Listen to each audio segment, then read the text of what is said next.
No, not, All right. because it was. Good morning. I see there's a couple people that are coming in here. I just wanted to introduce for you who is kind enough to join us today. This is our presiding pastor, Dr. Kerry Larson. He was actually elected this past June. He is the presiding pastor, I guess what you would call, for those of you what's from the LCMS, their president. I just call him Skipper because he's an old Navy guy. So, but anyways, he has agreed to give us a little bit of an introduction, and then he's also going to lead us in an opening prayer. So, okay. Dr. Larson. Well, good morning, all. I don't see a screen of. I just see myself, so I was hoping to see you guys all, but I saw that earlier, so not sure how that works. This is kind of a new platform. We're used to using a different platform versus StreamYard, but I'm glad to be here. I'm glad we're able to use technology. I'm in southern Minnesota. Today's high is going to be all of 33 degrees. I'd give anything to be in your parts in North Carolina and experience, well, anything but snow. And I know you can go to the mountains in North Carolina and experience that, but you can also go away and go to the beach if you want to. But it's good to be here, at least by the use of technology. Some thoughts I wish to share with you before I offer a prayer as we kick this event off. And thank you, Pastor Christina, and all those who've been part of putting this whole thing together. This is a needed workshop conference for multiple reasons, and we'll cover that for the morning here. I wish to read to you from the Gospel of John, and I am in the first chapter, and a very familiar text, but just want to focus on three simple words. This is John chapter 1, beginning of verse 43. The next day, Jesus decided to go to Galilee. He found Philip and said to him, "Follow me." Now, Philip was from Bethsaida, the city of Andrew and Peter. Philip found Nathanael and said to him, "We have found him of whom Moses in the law and also the prophets wrote, Jesus of Nazareth, the son of Joseph."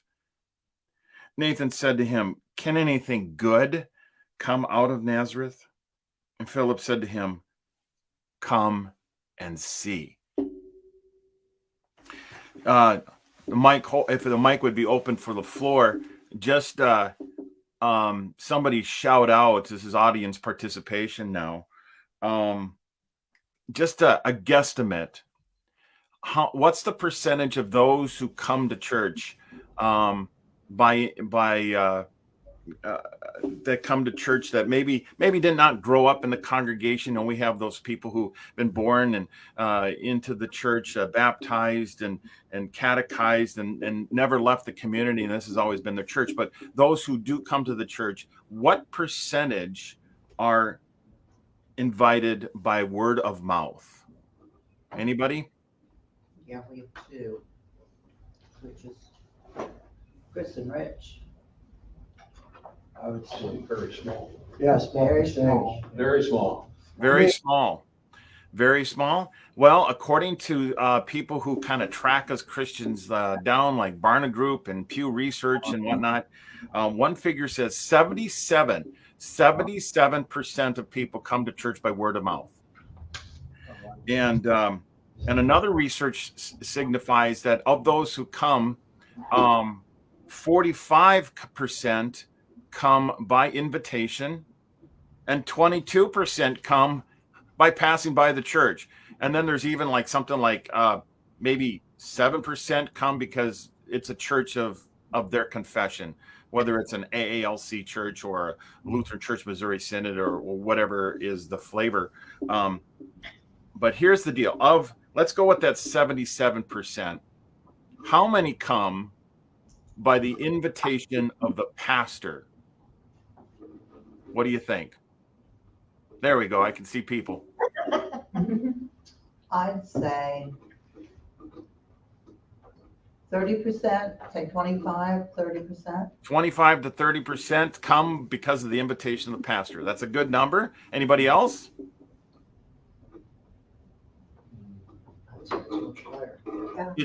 It's really pathetic. Less than 10%.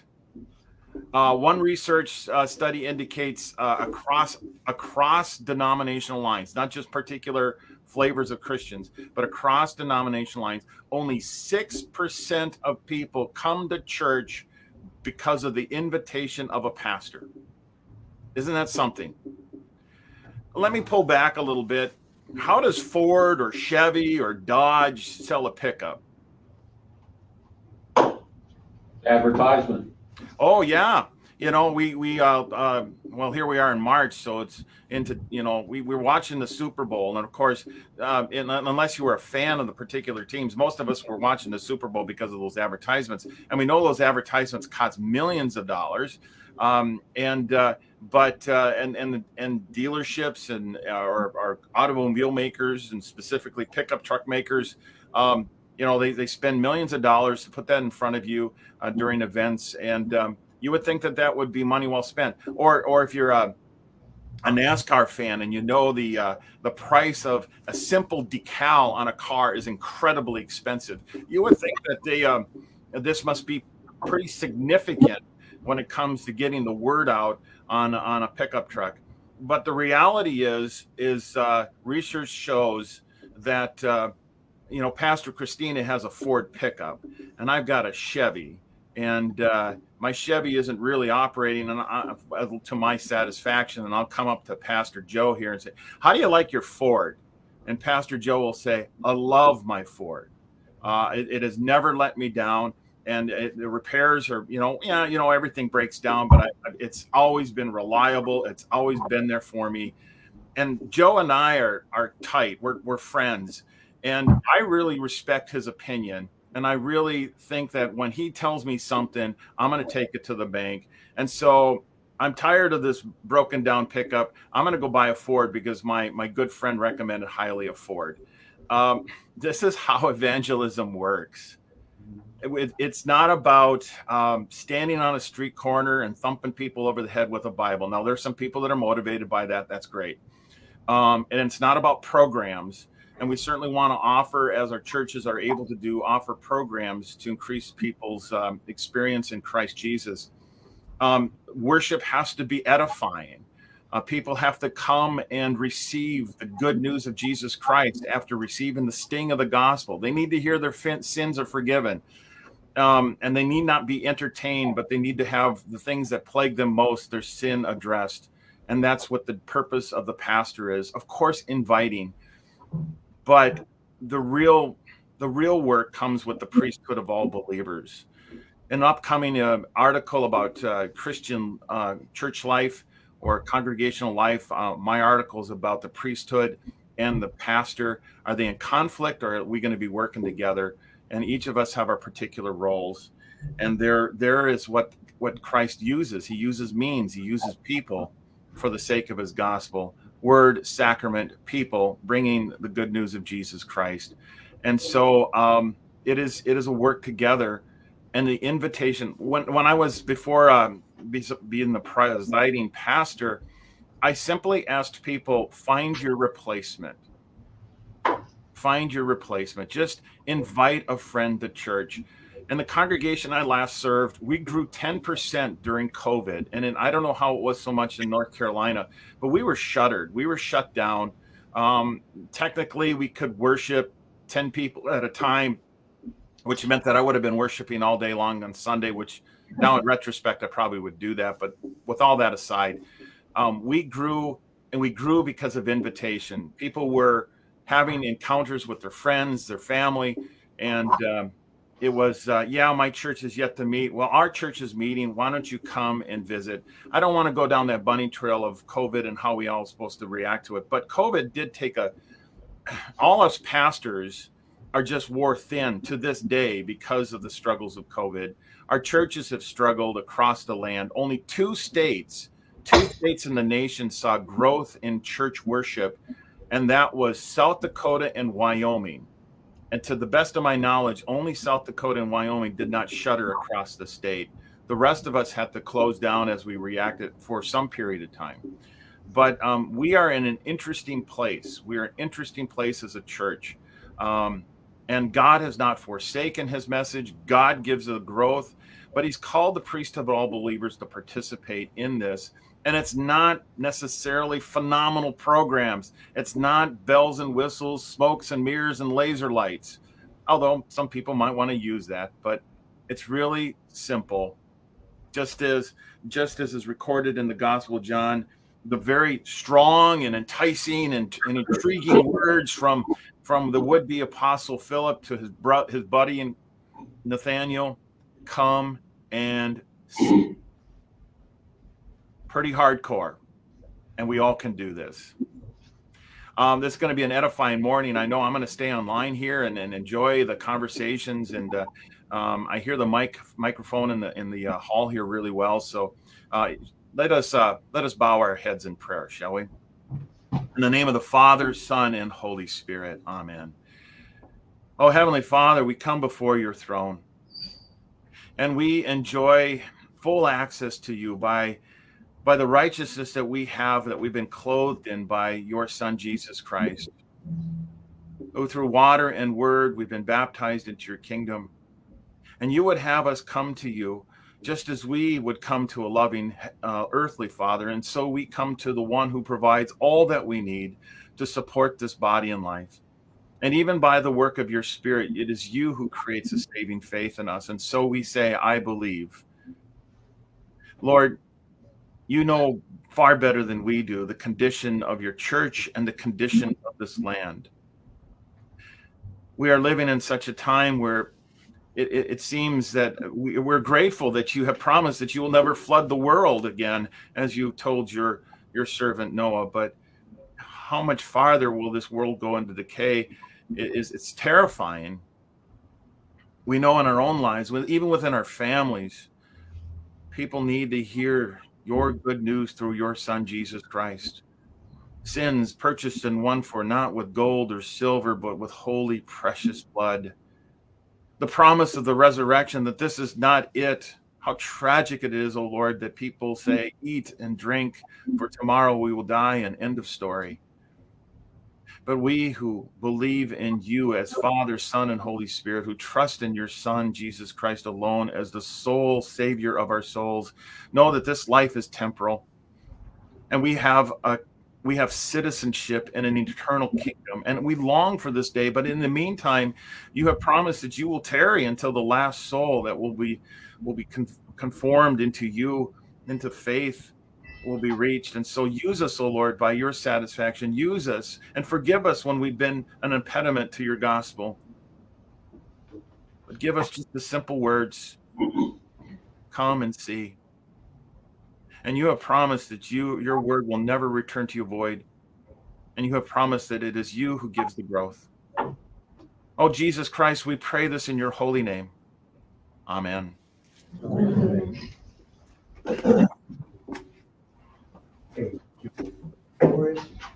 Minnesota. Ask him what words. Oh, I think I put my mic on mute here. So. You can talk, Joe. Thanks, Skipper. I'll ask him later. I don't know if he can appreciate that.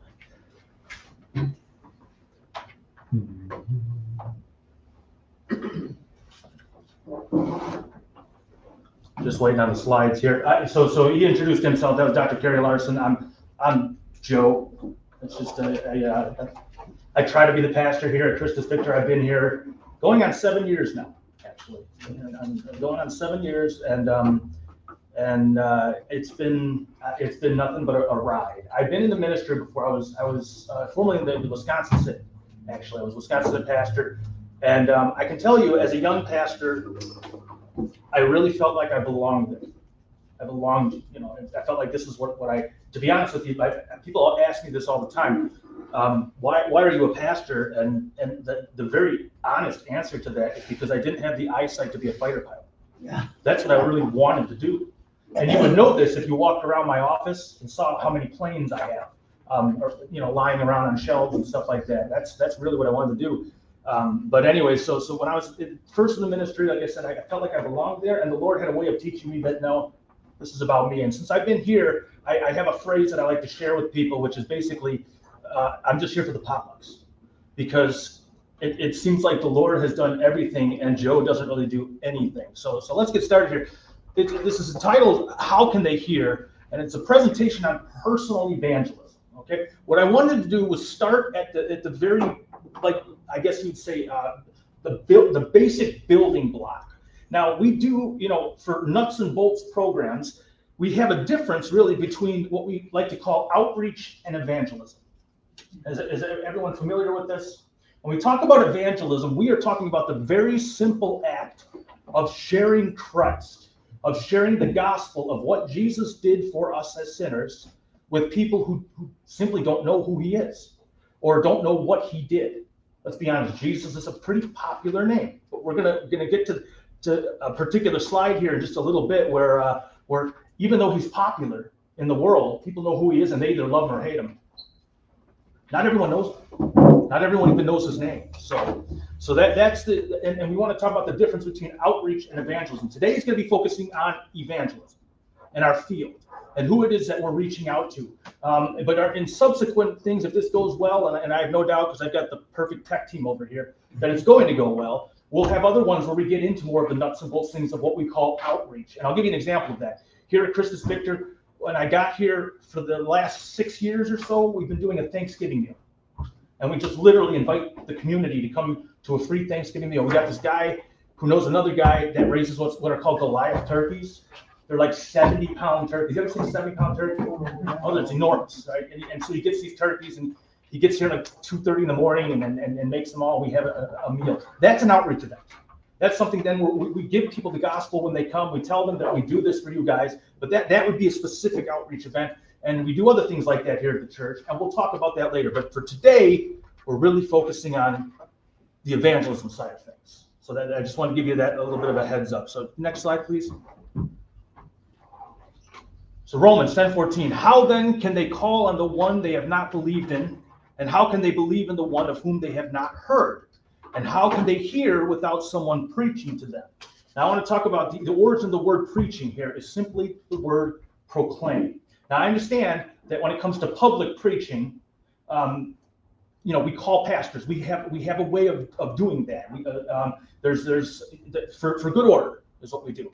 But really, to proclaim the gospel, that gospel is the job of every Christian. It's the job of every Christian, and it's very. That's why I titled it the way I did. How can they hear if no one has said anything to them? And that's really our job. And as Dr. Larson pointed out, especially in his prayer, man, it's work. The world's not getting older. It's getting younger, right? We're getting closer and closer to when that end is going to be here. Every day is a step closer to when our Lord reappears, and there are people for whom that is not going to be good. And so as Christians, what are we supposed to do? We got to let them know. We got to get out there and let them know. Next slide, please. Here's an anecdote. This is not the picture, but this is a picture of something that I found. I was in Disney World with my family one time, and we were walking through a very crowded place. It was actually like Disney's Christmas celebration, and they actually used the word Christmas, which surprised me. As a matter of fact, at one point when we were walking through the park, there was a nativity scene even that they had out. And I'll never forget, and I'll never forget that there was a Muslim family that was examining this nativity scene. But before that happened, we happened to be walking through the park, and some guy was skywriting this exact same thing, Jesus loves you, outside of the park, but it was very visible to everyone. And there was a young boy who was in front of us holding his dad's hand. And as we're walking along, he goes, Dad, What's that? Who is Jesus? Literally asked that question, who is Jesus? My mom, who is a woman of incredible faith, was standing right next to me, and I could practically see the tears in her eyes. I could practically see those tears in her eyes. But that it goes to show you that even though Jesus is a popular name, and again, it's a love-hate relationship that the world has with him, not everyone even knows his name. Not everyone. How can they believe in the one of whom they have not heard? Can you switch slides from there? Oh, are we doing well? Yeah, all of them. Sure. So the Great Commission, why do we do it? All right.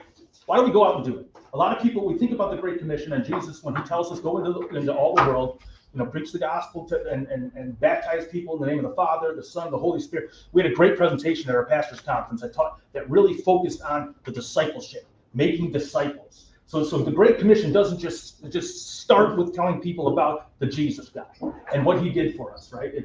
That's a beginning point. It has to have a starting point. That's what we're focusing on today. But why is it that we do what we do? Is it because Jesus told us the Great Commission? It's because he told us to do that, right? Go to the next slide, please. Why though? Why do Christians share their faith? Why do they evangelize? Any discussion on this? Why do we do this?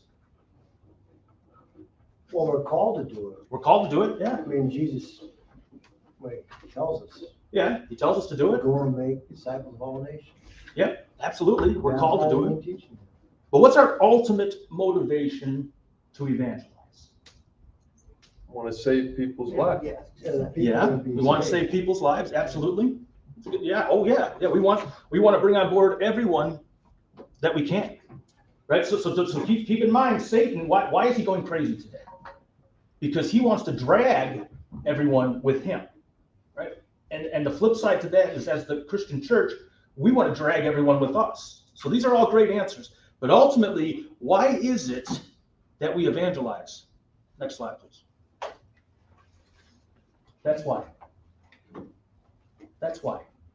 Because we know that hanging on that cross in agony, he was doing it for us, first and foremost. He was doing it for us. Why we want to evangelize is because we either grew up or sometime later in our life, someone evangelized to us. And we had that gospel, and we understand that for God so loved Job, that he gave his one and only son. For God so loved, just put your own name in there, that he gave his one and only son. That's why we do it. That's why we tell people about it. Evangelism, just like any act of a Christian, is sort of like a thank you note to God. It's us, well, you know what? Let's go talk to this person about this. Here's an opportunity where I can say this person is hurting or whatever it might be, and I have an opportunity to tell them, can I tell you what the Lord did for me? Because he did it for you too. But that's our ultimate motivation, right? We know because of this that we're in that family. We're part of that eternal family that cannot die even though we die, right? The man who believes in me will live even though he dies.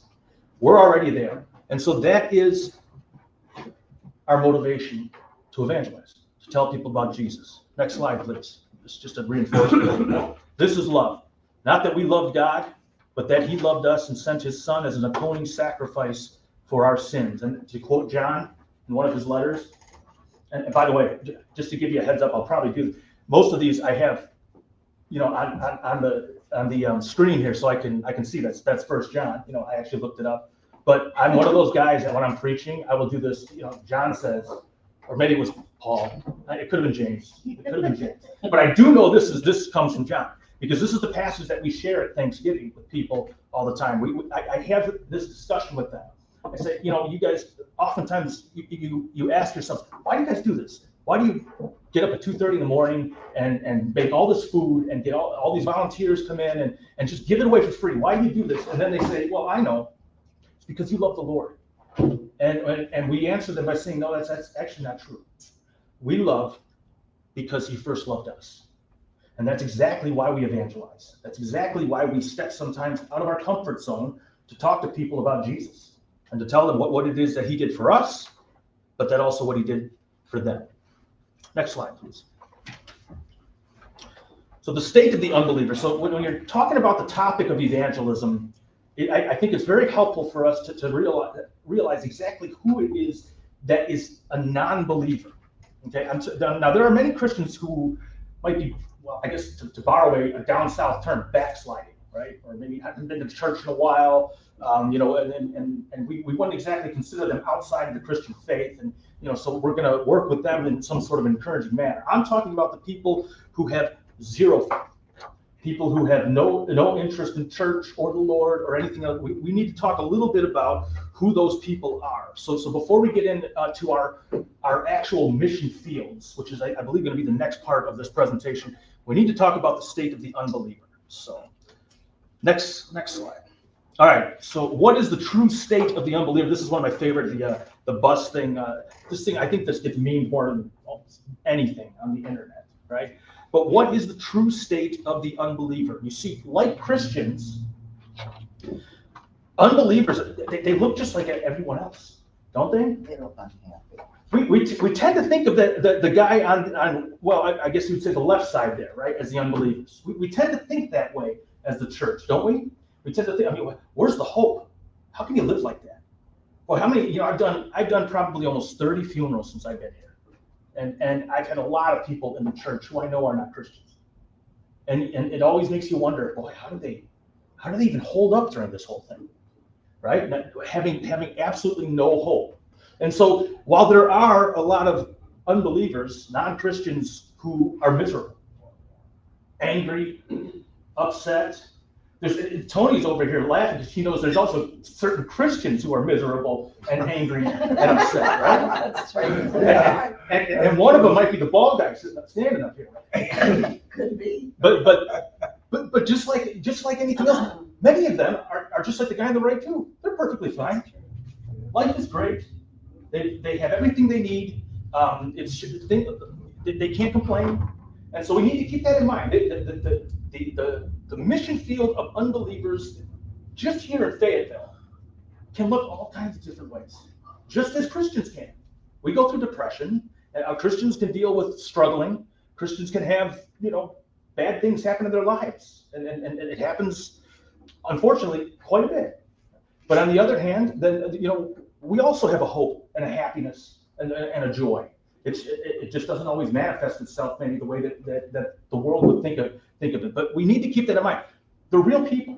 Unbelievers are real people, and we do have a lot in common. This is what Paul meant when he said that God is the father of us all, when he was talking in Athens. He said he's the father of us all. So keep that's the first thing we need to keep in mind, is that unbelievers, no matter what kind of person they resemble, we're still made by the Creator. They're still made in the image of God. And as nasty as they can be, we still need to love them, as difficult as that can be. I can share with you a real quick anecdote here. My next door neighbor has a son who's 47 years old and lives at home, and but also is a very, very unfortunate hardcore drug addict. The ambulance has been there several times, and it's just been, I've talked to him before. I've tried to share the gospel with him, and I have. It's one of those situations where, unfortunately, he has to address that drug issue. He's got to get into a rehab or something. But I've shared it with him before. But after a while, you know, because he's kind of like that guy on the left side there, unless he's on his drugs, then he's like the guy on the right side there. But after a while, it gets harder and harder to love him, doesn't it? It gets harder and harder to love some people but yet we're still there to love them. And so we need to keep that in mind. And that's who the unbeliever is. Let's go to the next slide. 2 Corinthians.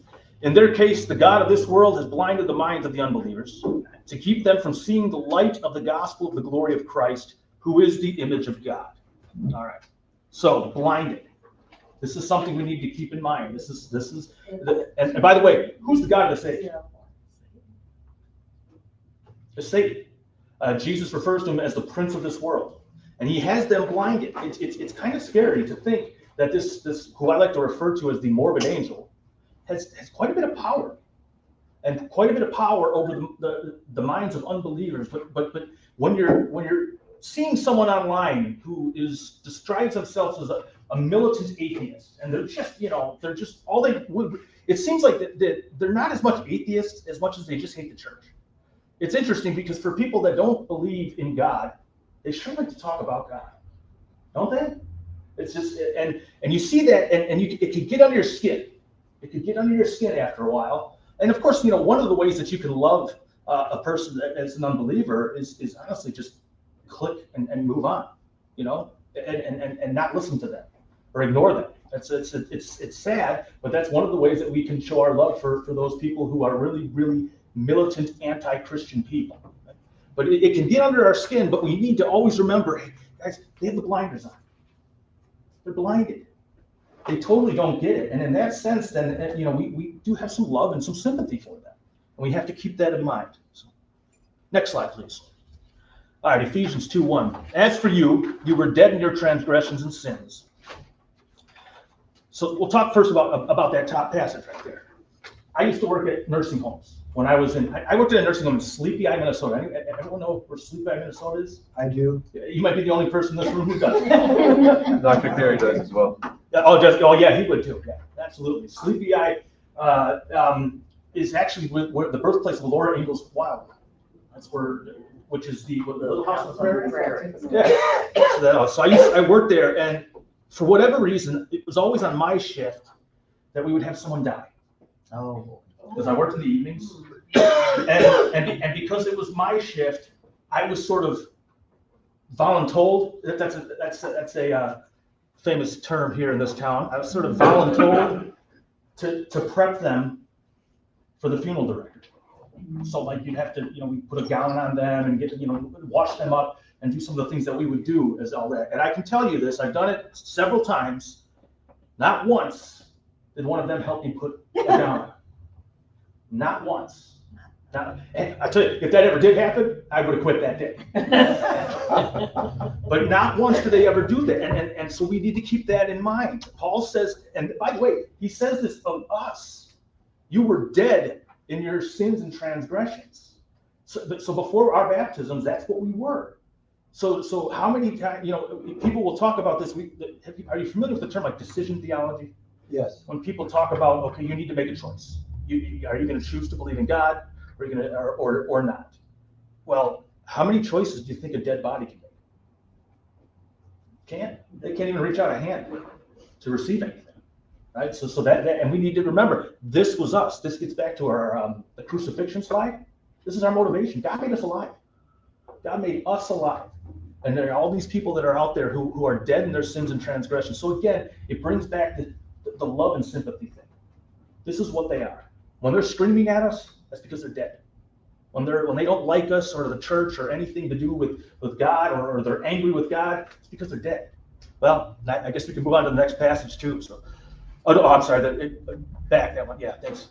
For if while we were God's enemies, we were reconciled to him through the death of his son, how much more, having been reconciled, shall we be saved through his life? But look what we were. And again, Paul is describing us in this before we came to faith. This passage talks about something that's very much alive. So they're dead, but they're also enemies. They're the enemies of God. And we need to keep that in mind because, to go back to that one slide again, where the bus, those two different people, you have the one person who's just very happy and they could be doing great things in the community. And we're going to get to that in just a second. But, nice things for people, helping people. But if they don't believe in Jesus, they're enemies. They're still enemies. So, let's see. Oh, you can move to the next slide. Okay, so whether the non-Christian resembles this guy, and I think of someone who's just miserable and has nothing good to say about Christianity or the Bible or Jesus or anything else like that, or, next slide, this guy. And this is kind of what I was talking about before. There are people who will donate millions of dollars to build onto like hospital wings, but they're atheists. They have nothing to do with church, right? They'll give all kinds of money, or they'll do all kinds of wonderful things in the community. Martin Luther referred to this, I believe, as like civic righteousness. They'll do great things. Soldiers. We have a lot of Miles McMillan, first guy I ever met here at the church. Really good guy. He was the congregational chairman for a while. Gave that up just recently, but he would tell you that some of the best soldiers in the army are Mormons. Now, as we know, as Christians, Mormons are not Christians, right? There's some significant glaring differences in some very significant doctrines that we believe and teach. So they're not us, but boy, oh boy, they make great soldiers, according to Miles.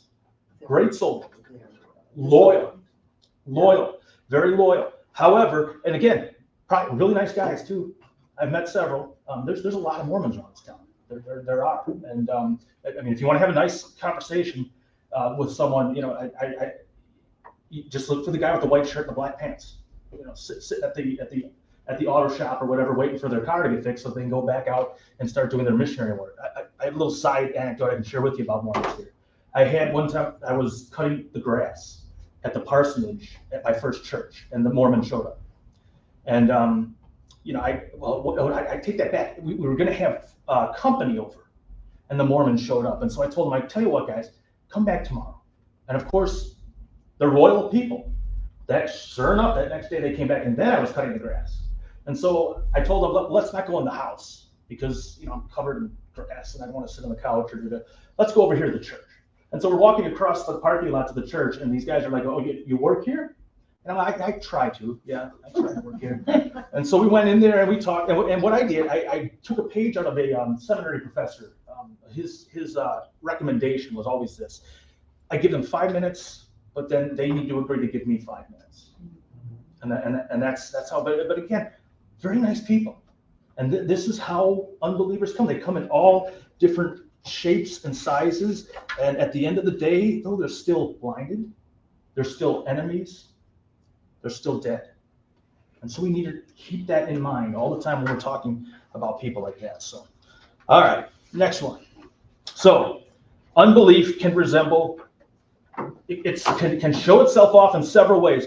If you're not familiar, that left side, there was a long string of church burnings in Norway and different countries like that. Norway is the capital of what's called black metal. There's a lot of so-called Satanists there, and they can't stand, and they're beautiful, like old wooden churches, right? They go up like a torch. So this became a thing, right? And that's how an unbeliever can look. And by the way, I have to laugh because if you ever hear these guys actually sing, like when they use lyrics, you hear more gospel in their music than you do. You hear them talk about Jesus. You hear them talk about him being crucified. You hear them talking about the Trinity. And you hear them talk about, and sometimes I think that's sort of the Lord's inadvertent way of having them be his pawns, because you hear gospel pieces more in that, and what they're trying to do is mock it, but what they're actually do is share it.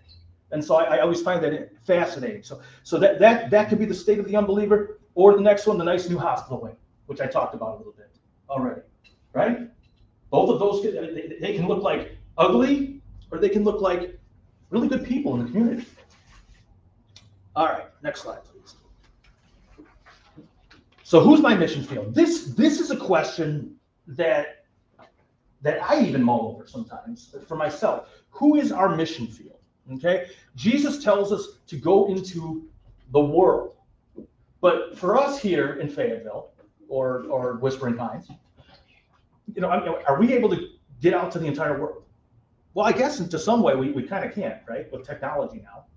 We get a lot of people who come to church here but then get deployed, and so they rely on our streamed or recorded worship services. Or there's people that are they PCS somewhere, but they still watch us. They'll still watch us, or they're attending a different church, but they keep up with us. And so that's always nice. So technology does help in that regard. But our personal mission field, right? We support like missionaries through the LCMS. Sometimes we really don't have any missionary, like foreign missionaries. Well, actually, I take that back. We may have a couple of different entities that are out there as far as part of the AALC, but for the most part, that's how churches do it. They pool their resources and they say, this guy, you go there.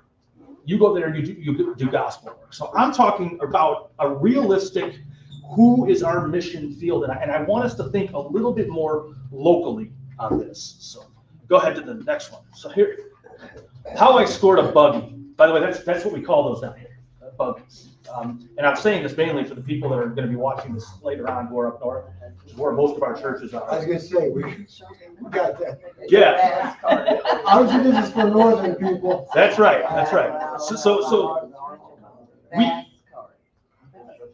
is that what they call it? That's what my husband called it. Grocery He worked for a cart. grocery store. So I like to drive my relatives crazy when we're back in Illinois. We walk into a store with some relative. I'll tell one of the kids, hey, grab a buggy. They'll look at me like, So we have a food pantry that we collect for and give to. And it's interesting because a lot of times it'll never actually make it to the pantry, which is in Hope Mills, which is the town that I live in. People will literally come to us and we're able to distribute it to them. But Miles, when he was the president, had asked me, hey, how can we score a shopping buggy? And so we could just put everything right in there. Plus, it's a good, people see it, they know what we're doing. We're collecting food to bring to the food pantry. And so I go to the Carly Seeds, which is it's our local Hope Mills grocery store. I like to refer to it as my people, right? Like if you're looking for a big jar of pickled pig's feet, you go to Carly Seeds. This is where you go, I never. right? Or liver pudding. You ever heard of liver pudding? Yes, I know. I've heard of it. I've never consumed it, nor will I ever consume it. But that's where you go. You go to the Carly Seeds, and so I get to know the manager there very, very well. Right? I come in, he calls me boss, I call him chief. That's just how it is. I don't even know his name, but we get to know each other because I stop in there almost every other day, and so we're always talking. So one day I went to his office and I said, hey, you got any carts that are sort of out of commission, or buggies? And but he's like, no. He told me that they're they spend, because they come in at like $750 a pop to buy those things. So he says when something goes out on one of them, we fix it. We'll spend up to $200-300 to have them fixed. He goes, but I'll tell you what, we got a Walmart shopping cart that someone brought over here and left, and it's out in the back alley. And it's so sure enough, I know this guy goes to church already. I didn't, but here's a guy that had he not, I would be able to invite him or have an opportunity to talk to Jesus about it. Why? Because he knows me. I'm the bald guy who comes in all the time and buys meat. That's me. And I also talk different than a lot of the people who go in there. I don't have that accent, right? So Y'all work on it here. I know. I need to work on that. So, all right, next slide. Saul spent several days with the disciples in Damascus. At once he began to preach in the synagogues that Jesus is the Son of God. He's still called Saul here. Right? Luke hasn't changed his name yet to Paul. This is right after his conversion. And by the way, interestingly enough, we talked about that decision theology before. How much decision did Paul have in his own conversion? Yeah. Not much. Yeah, it's just, you see there's a meme that's on, and I should have put it in here, but I didn't. But of the whole, you see where that guy's sitting at a booth and there's a little sign on there and it says "Change my mind." Yes. Yeah, the "Change my mind" guy. Well, it's a picture of Saul sitting next to Jesus, saying, "I was going to go to Damascus and persecute some believers, but I changed my mind." Right, and he's got sunglasses on, right, because he was blind. Yes. He was blind, but Paul did not have much of a choice in that. But notice what he does. Who are the people that he goes to immediately? The Jews. The Jews. Yeah, exactly. That's the right answer. The Jews. He went to why? They're his people. They're his people. They're the people that know him. They're the people that recognize him. He's not just going out to the streets, setting up a soapbox and standing up there, like with a guy at a college campus with a microphone, right? He's not just doing that. Immediately he goes to the people who know him, and not only do they know him, they're also familiar with what? Persecute what he's done. Well, what he's done, right, and that brought some misgivings, especially for the Christians back in Jerusalem, or who were considered hang out, or some of the Christians that he ran into who were like, hang out, I've heard about this guy. Well, even the guy that baptized him, right, the guy who healed him from his blindness, he even said, Lord, I know about this guy. He's doesn't seem like a good guy. So that ran him into some problems. There were some misgivings about that. But the other thing that the Jews knew, and the other thing that they had, especially in their synagogues, were the scriptures. They had the scriptures, and they were already familiar with them. So Paul could go, and remember, there was no gospel. There was no book of Acts at this time. That's what you had. You had the Old Testament. You had the law, you had the prophets and the Psalms, and that's what he had to work with. So he could go and he could talk to them about the suffering servant, for example, in Isaiah. And equate that, with Jesus, point them to Jesus, that is who Isaiah was actually talking about, and they'd be familiar at least with the passages from Isaiah. But notice what he does. He immediately goes to his local synagogue, to the Jews, to his own people. And remember, Paul, who was persecuting Christians at the time, was also known to the Jews as sort of like a super Jew, if you will. Remember, he was like a Hebrew of Hebrews, referred to himself, a Pharisee of Pharisees, because he would talk about that later on when he said, if there's anyone who can brag about keeping the law, it would have been him. But that's when the Lord knocked him down and said, no, it's not about the law, it's about my son, and it's about the Savior and what he did for you, Paul. not what you're doing. All right, next slide.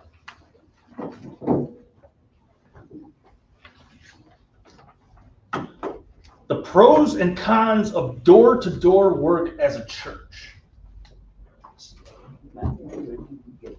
So we talked about this.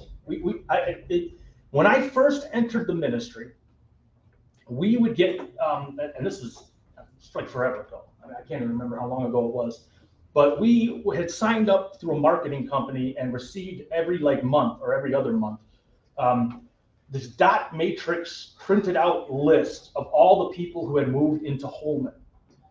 By the way, that's a town in Wisconsin, right? I don't know where that is. Yeah, right outside of La Crosse. And when I was called on call day, we were sitting about the middle of the auditorium, and I thought they said Coleman, like Coleman. So I'm like, I've never heard of Coleman, Wisconsin.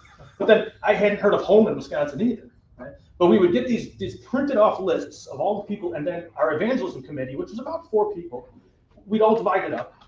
And I would take one list and would go knock on some doors and just invite them to church, tell them, they're new to the area. That's what we would do. And at the end of it, when you think about it too, when you get like phone calls, right, or emails and out of the blue from marketers.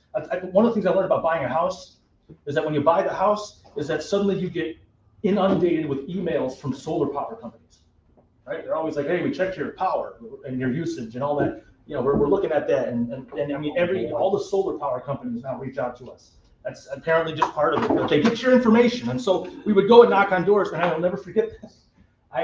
It was career shadow day for the Lutheran high school in the area, and one of the pastors who was there asked me if I would take his son to shadow me for the day for doing pastoral work, and so I decided to save our addresses for that day. So we would go. Very first door we knocked on, some woman comes and answers in her bathroom. And I'm like, here from Good Shepherd Lutheran Church, and welcome you. And there's this high school kid standing right there. So I'm just like, okay, well that didn't work out very well. But so what are the pros and cons of door-to-door work? Pros: it's a quick way to invite someone to worship or a church event, right? You're just not gonna hand them something. You're not gonna sit there and take up much of their time. All you do is say, hey, I'm from down the road, and if we go in the neighborhood over here behind the church, and just, hey, we're having this VBS or this event is going on, we'd just like to invite you and can hand them something. But it's a quick way. It's also a little bit of FaceTime, although it is brief, so that if you do get a visitor to come to an event like that you invite them to, or even just church, they may see that person, and there's a little bit of a connection there, right? If they remember. There's, they have a face, if you will, to go with the person who maybe handed them stuff. What about some other? Can you think of other things that would be pros for door-to-door work? I used to do the telephone directory in my community. Okay. And what I have found is we have a great deal of military from the 82nd, Mm-hmm. and they are very, very hesitant to even open the door.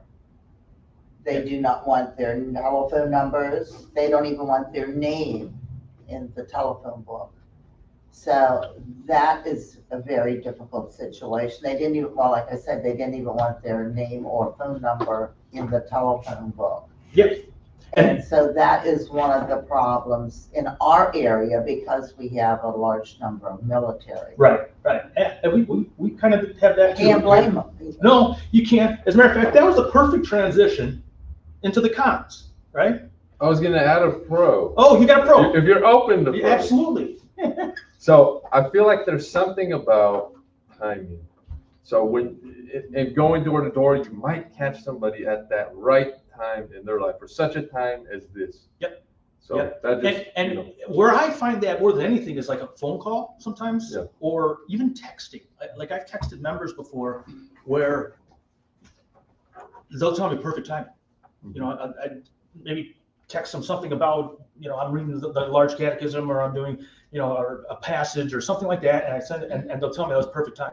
Yeah. But you're right. There's that moment, and you can catch that moment, and that is. I would definitely add that to the pros. The cons, though, knocking on a complete stranger. I've actually done this when I was a young man for churches. Mm-hmm. from Canada to the East Coast. So the cons, I think the pros in our day and age, there's a lack of human connectivity. And I think that a church that shows the willingness to, besides the Mormons and Jehovah's Witnesses, to go out and actually put some shoe leather down is okay. Yeah. Particularly for reaching your immediate community. I had stories where churches were in an area for 20, 30 years, and somebody 3 blocks away said, nobody even came by to say hi to me. Yeah. And that's shame on that church. So I'm just saying, I think there's something to be said for within a certain radius of a church. I think it makes some sense to do that. Yeah. Just to hang something on a door with somebody actually came by. Metronet came in the area with fiber optics. I'll give a business example. Yeah. When they came in initially, they started going door to door, old school way of selling, and they got customers. And so to follow up with Isaac, I think there's something about timing also.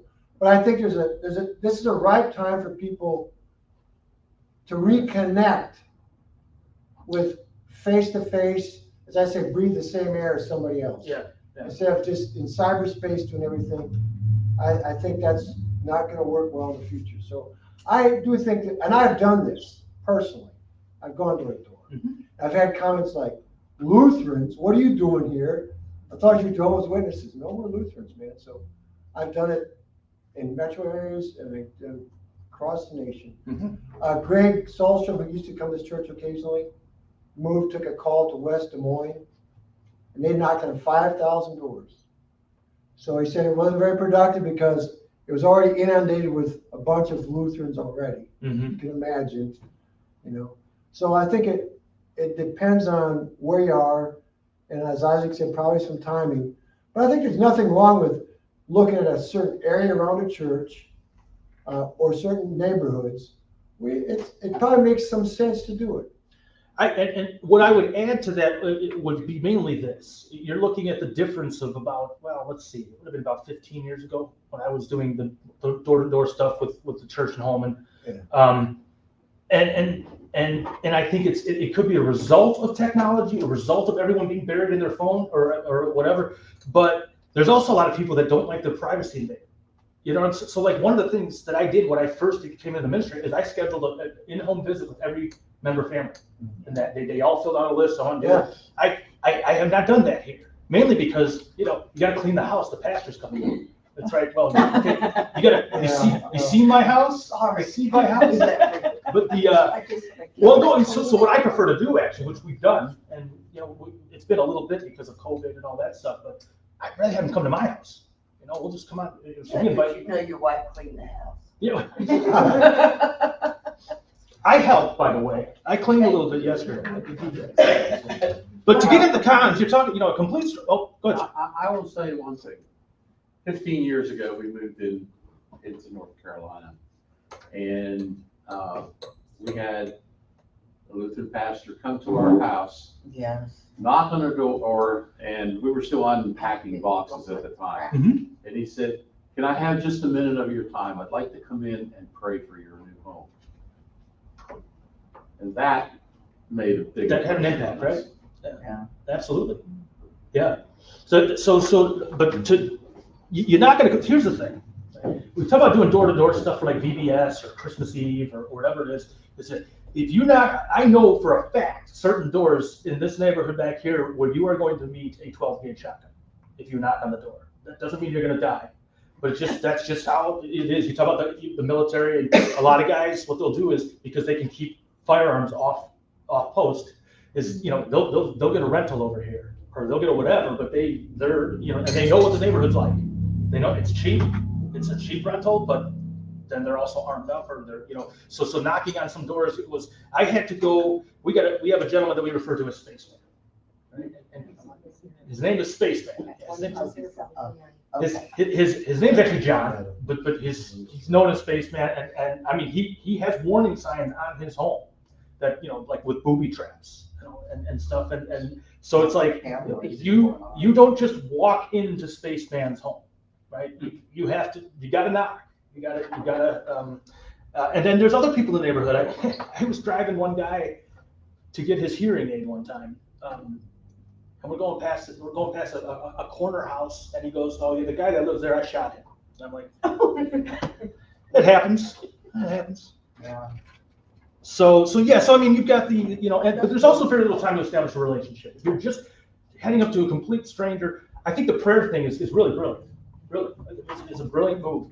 But yes. One time we did in our church, this was during Christmas, and I think it worked okay. We didn't get a lot of people, but we tied a candy cane with our little, it was our card, our, just like, like a business card. Sure.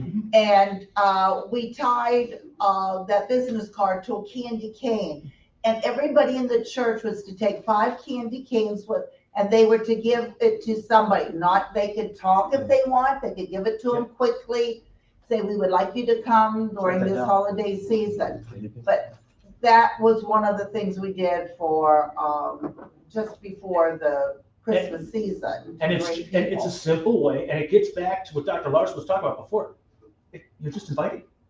You're just inviting. And by the way, I've seen that recently here with, I can talk about him because he's not here, but I'm gonna give him a hard time for not being here too later. That's Remy. But he every time he preaches here, we have he's a seminary student of ours, and so he'll fill in if I have to go somewhere or get sick.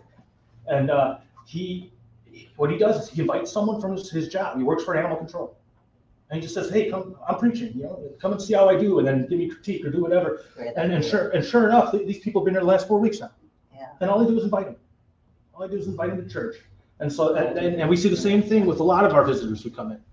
Someone from the congregation said, 10 o'clock Sunday, doors are open. And so, yeah, that's a good idea. I had our council member up here write that down. So we're gonna. I like the 15-minute church. We got at least a couple of families. We did when we initially did that. We used to have we had a worship service called 15-minute church that we did on Wednesday nights. It was from 6 to 6:15. It was 15 minutes long. So the idea behind it was people who were coming home on their commute, would be able to just pop in, get some word, and we even did the sacrament on one of the Sundays of the month. But they could pop in and then go to dinner or go home or do whatever it is that they did. And sure enough, we did get 2 new families from that who came to church and became members. I think Bill Harmon's church up in Williamsburg does what do they do that thing online? Short little. Yeah. Oh, they do the, they Does have it, a prayer, does it evening prayer. evening prayer once a week, right? It's less than, I don't know. It's not once a week though, isn't it? Yes. Well, Yeah. the South Baptists go to church I on like that. Wednesdays anyway, so we're Yeah. just trying to compete. Yeah. What we did too, when we had a minister, was we had the soup. We had a soup dinner, people brought soup, Mhm. and then we had the Lenten Wednesday night service Mhm. afterwards. We do the same thing here with the soup and sandwich type meal, and then at 6, and then we have our worship at 7. Yeah. And actually, it's like Ash Wednesday is pretty well attended, but then it tapers off a little bit on attendance, but it's not too bad. It's one of those, and honestly, it's probably my favorite worship setting that we use, the Vespers setting that we use. I thought it was done fantastic this past week when Sam was singing. In fact, she's such a good singer that I actually had to try during the hymns.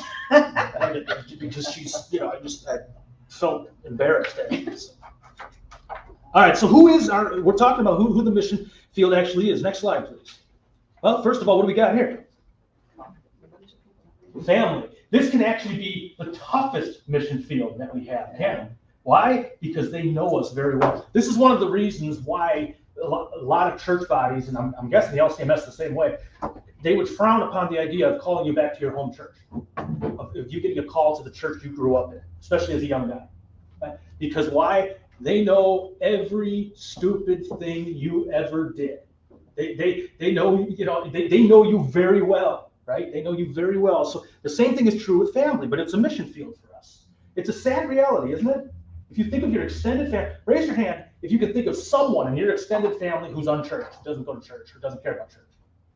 I think pretty much every hand can go up in this. Due to the wokeness.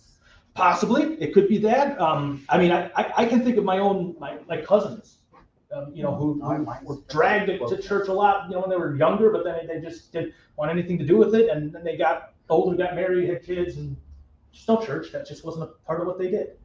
And so we'd have, family gatherings, and it's hard, especially when you're like, the pastor, right, and you're their cousin. They're going to want to talk to you about everything but church. That's how it is. And by the way, that may be partially what's behind that really low, what was that, 8% of how many get invited by the pastor to come? Why? Because, if we're inviting them, they feel like they're almost being voluntold, right? The guy with a collar on, or the guy that doesn't wear a collar, but whatever, they're feeling like it's like, I'll give you an example of what I mean by that. When I'm afraid you're trying to get your salary paid, that's why you're. Okay, yeah, maybe, very well. So that's a Banjo. Very fair, very fair. No, when I was a kid, my dad, It's not far from the truth. I would wake up on a Saturday morning, and my dad would oftentimes do side jobs. He had a regular job, but then he would do build decks or do stuff for people. He was a very handy guy. And he would have a handwritten, scrawled out note, telling me cut the grass, sweep off the patio, and the deck and all this, and it drove me crazy, right? Because that was Dad telling me to do this, like the pastor telling me, hey, come to church. Now, I would wake up on those rare Saturdays where there was no note. And you know what I did? I cut the grass. I swept up the patio. I said, see, it was just, if you didn't tell me, in a note or whatever, I would do it. But it would just, and I still did it because, I don't, want to get in trouble for my dad, but it was, when he wrote it down. But then I was irritated, after all, he always tells me to do this. And then when I wake up and he didn't tell me to do it. And I'm like, okay, I'll do it. So just keep that in mind as the kids grow up. Yeah, she's already like that, so. Yeah. Really, Elizabeth? All right, next slide. Oh, we got the, where am I at? The break room slide. Yeah. Most of us work with people. When we go to our jobs, or when we did have our jobs, we work with people.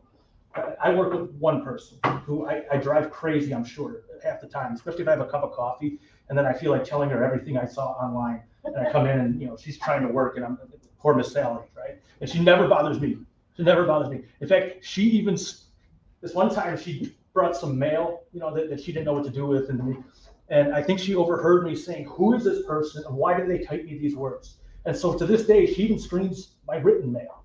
Like she said, he doesn't want that, or he's not going to read that. Or he's not. So Miss Sally's very good to me, but I can be very annoying to Miss Sally. Well, I call her an annoyer, so. Yeah, she gets a lot of phone calls too. Yeah, that's true, right? But still, you're at a job, you get to know your coworkers pretty well, right? You get to know them pretty well, and they'll confide in you after a while, and it could become an opportunity. It could become a part of your personal mission field, your coworkers. Next slide. Where am I at now? Your buddies, your friends. You got plenty of them, right? Get together with them. It seems like I'm probably pretty terrible at this, but you talk about the friends that I get together with here. They're all usually members of the church, so it's not necessarily a mission field of use. We'll talk a little bit about church-related things or doctrine sometimes. I tell you, we do not have an official board of elders here at Christus Victor, but I do have what I consider my elders. Okay, and by the way, you're one of them. You'd be one of them. Say, aren't we all Really? Yeah. Well, mission creep. Yeah. So, but I have a handful that I consider elders. A lot of times we'll get together, we'll discuss things or whatever. But your friends, that's another big mission work. Now I'll tell you where this used to be. I come out of the Chicago music scene. Okay, I played in bands a lot.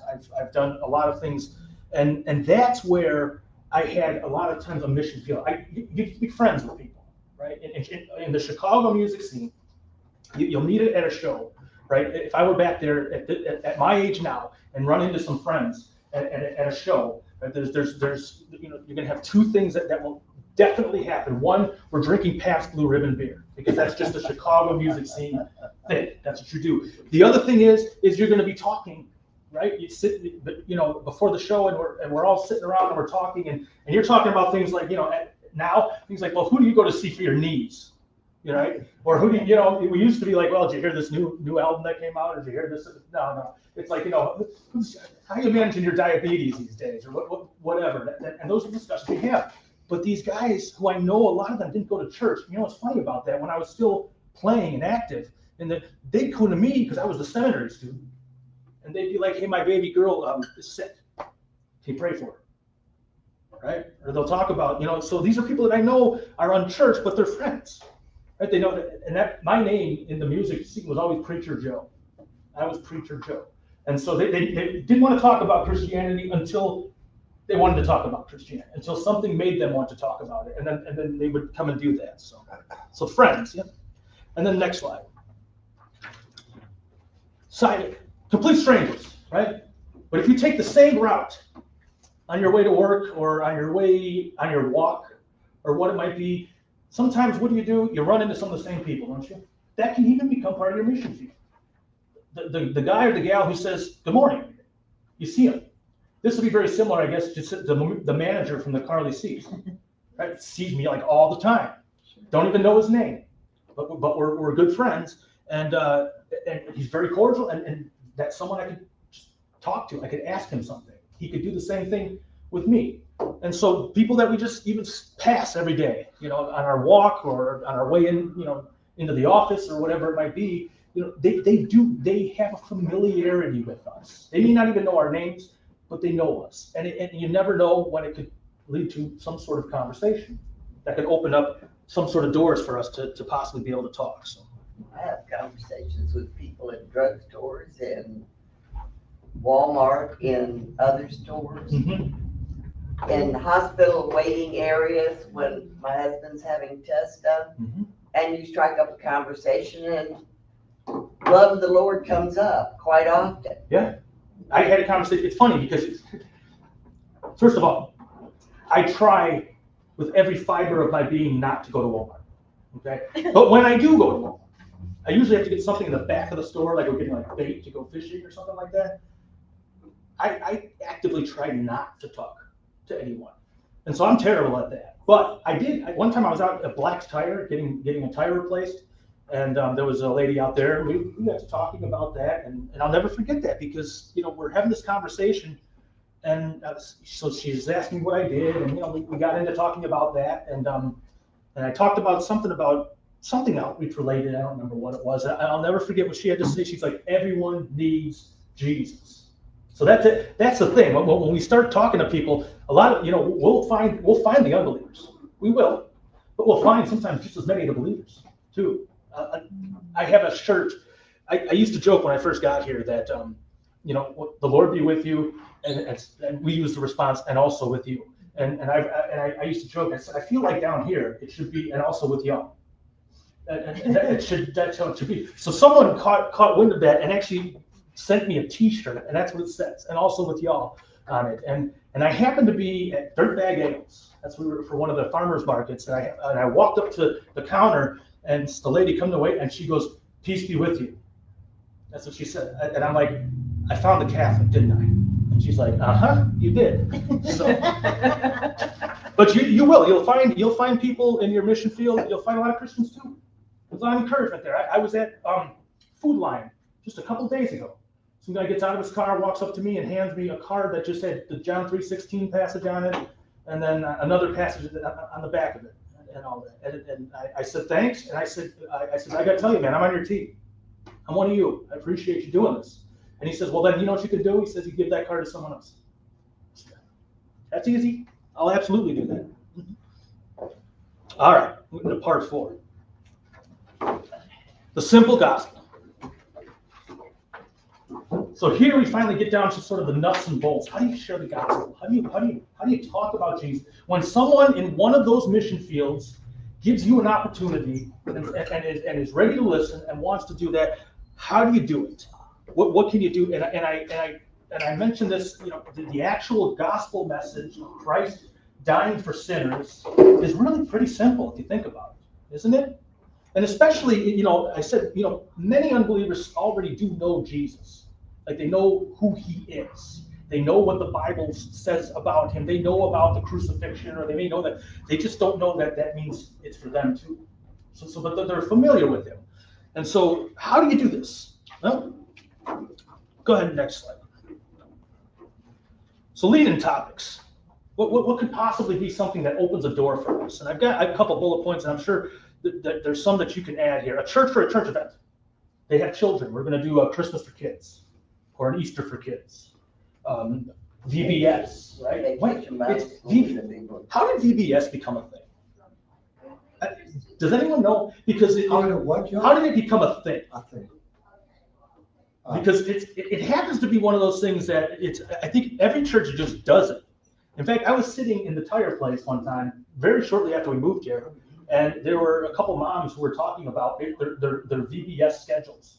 Like, so that was the way they got the summer kind of off, because they would have them in a different VBS at a different church for pretty much most of the summertime. It's, where as Lutherans, we would be, probably wouldn't really encourage that. Little anecdote to that, we had the very first VBS that I was here.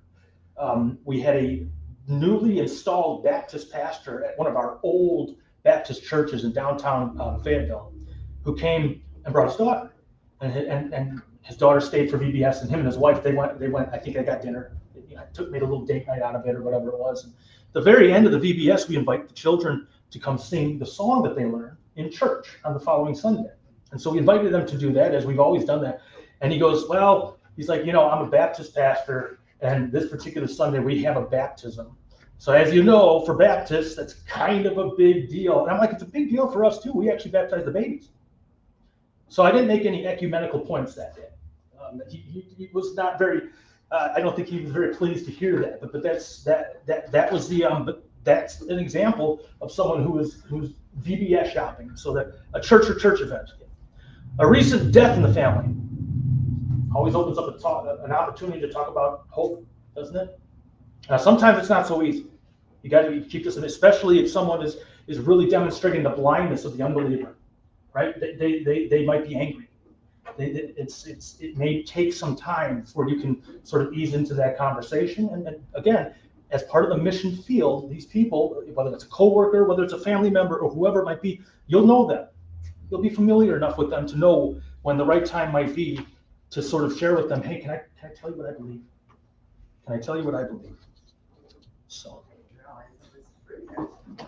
next, a recent birth in the family. Opportunity possibly to invite for a baptism. I had a Catholic young lady who had a child and had went to the Catholic Church, and this was in my first call, and they wanted to charge crazy amount of fees. She didn't have much money to baptize her child because they had fees set in place for baptism. I know it seems so strange. Well, we gained a member that way. She took membership courses and all that. We baptized the baby right away. So let's take care of this. And that was something that that worked in our favor. So other life-changing events, I guess, anything you can think of. What are some other deals? Retirement, loss of job. Yeah. Unfortunately, yeah, I'm moving like George and Pam talked about. When I lived in Utah, among the Mormons, so about 80% of town was Mormon in southwestern Utah, in the Mormon quarter. They knew it. When anybody moved into town, they knew it. And so the Mormon missionaries were beating on your door within a week to introduce themselves to you, bring you loaves of bread and welcome you. And to be frank, there's something to be said about that. No, I'm saying it's a positive thing. So like moving out, you might not be losing somebody, but again, it's all for the kingdom. So somebody moving into another town, you can maybe tell them, here's another fellow church. You can connect them with the church, absolutely. And unfortunately, if there's a divorce in a family, I mean, there's some times when, those things, a graduation from high school, college, those sorts of things, send a note to them, or that's the time to go to the door and just say, hey, heard about this or whatever. Yep. It's and don't count that out, by the way. Sin affords opportunities for us to be able to talk about church. Because where else is the sinner going to go? And we've had people who've, been attending our church who've sort of returned to us after a while because they had some events go through their life and it wasn't the way God intended, and it wasn't the way that that he it didn't work out that way. Sin on that person's part as well as someone else's part maybe led to a separation or a divorce or what have you, right? There might be children involved and all this, and so they find a family here. They find a family in their local congregation. We're sort of a landing place for them. So, but for again, those, we're like Pam and George, we're talking about, where there's non-military moved in, it's PCS is what's called Perimeter Change Station. Pretty, they don't really object if you come there when you're moving in. I mean, I wouldn't have, all the times I've moved. So, I mean, there's times, I think, going back to that, timing is rather important. right. And yet you don't want to feel like you're also, I think the other tension is, you don't want to feel like you're taking advantage or somehow interloping into this. Right. That's the tension. And a lot of times, it could be something very innocuous of just stopping by and say hi. Yeah. And it's nothing, where you're not looking to, and we'll get to this in just a little bit here. You're not looking to teach a seminary class. You're not looking to do it. It's just stopping in, saying hi, and maybe mention, where you worship, where you go to church. Thing is, I was doing it for a telephone directory, Uh-huh. and that was right there, no. But if I would probably go with something with information about our church, and just hand it to them, would like to welcome you, that may have gone over a lot better. And I think like the Mormons, you have a little basket of welcome to our community or something like that. Yeah. It could be not anything great, just something small. And we do that. We have our gift bags. We're not always Sin. She's coming back. I think she's like our person who makes sure that everyone gets them. I'm terrible at it. I don't even remember to have people sign the guest thing in the pews and stuff like that. Yeah, I forget that. That's why I desperately need worship assistants to come back and save me and help me. I think George, were you gonna say something, George? Yeah. I was gonna say that I have a connection with the Welcome Wagon. And every quarter they send me a list of names of people who have moved into the community. And what I do is I send a letter out to them, welcoming them to the community and telling them about our church. I hate to say this, but it doesn't work. Yeah. It has not worked. Yeah. Do you think if there's a follow visit with this little gift package or something like that, it would help, you think? I think that's probably a better Yeah. approach rather than just sending a letter out. Because Yeah. the letter, probably they open it up, look at it, and throw it in the trash. Yeah. But that's a good resource, George. I didn't think that's a really good resource. Tell you what. People come in the community, is that? Maybe that's what you can do. We bring a pan of your sweet potato casserole. We do it, although our church is in our welcome wagon. Yeah. In that packet. Oh, I see. It Yeah. is in it. But I'm suggesting, I learned this from the Mormons, actually. They actually brought a little, something, it's just small. I mean, it's nothing great. It's just showing that you care about them Right. and interested in them. And I think it used to be as a loaf of bread, right? Wasn't it? I think so. Baked yeah. loaf of bread or something like that. I can't remember. I Brick- think sometimes it's finding out what your audience is. Because I know when we went to Germany, of course, military, military community, everybody there was military. And I remember the ACS Welcome Wagon brought us a little Yeah. plant, Right, yeah. okay? And that was a great thing, Yeah. to welcome you to the And you're community. not gonna throw it Let you away. know, exactly, and you're not gonna throw it away.